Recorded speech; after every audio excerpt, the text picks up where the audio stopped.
VC নির্বাচন থেকে শুরু করে আগামী দিনের আন্দোলনের কর্মসূচি, একাধিক গুরুত্বপূর্ণ রাজনৈতিক ইস্যুকে সামনে রেখে শুরু হয়েছে সিপিআইএম রাজ্য কমিটির বৈঠক।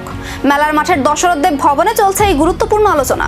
আগরতলার মেলার মাঠস্থিত দশরথদেব ভবনের মিলনায়তনে শনিবার শুরু হয়েছে সিপিআইএম রাজ্য কমিটির গুরুত্বপূর্ণ বৈঠক।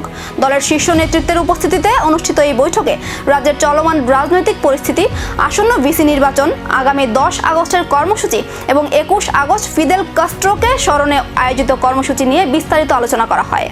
দলীয় সূত্রের দাবি, আগামী দিনের সাংগঠনিক কর্মসূচি, জনসংযোগ বাড়ানো এবং রাজনৈতিক কৌশল নির্ধারণেও এই বৈঠক গুরুত্বপূর্ণ ভূমিকা নেবে।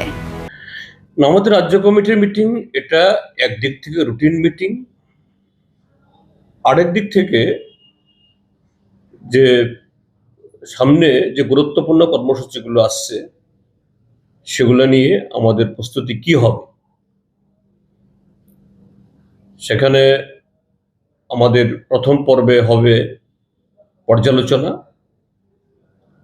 আমাদের পার্টির কেন্দ্র কমিটির গেল মিটিংয়ে 5টা রাজ্যের নির্বাচনের ফলাফল সম্পর্কে, যেখানে আমাদের বিপর্যয় হয়েছে, আমরা তার পর্যালোচনা করেছি। সেই পর্যালোচনার রিপোর্ট এখানে করা হবে। তার প্রেক্ষিতে সারা দেশের সাথে ত্রিপুরাজ্যের মধ্যেও রাজনৈতিক সাংগঠনিক দিক থেকে আমরা কি পদক্ষেপ গ্রহণ করব, যে আরএসএস বিজেপির এই বৈঠক থেকে কি রাজনৈতিক বার্তা বা নতুন কর্মসূচি সামনে আসে, সেদিকে এখন নজর রাজ্যের রাজনৈতিক মহলের।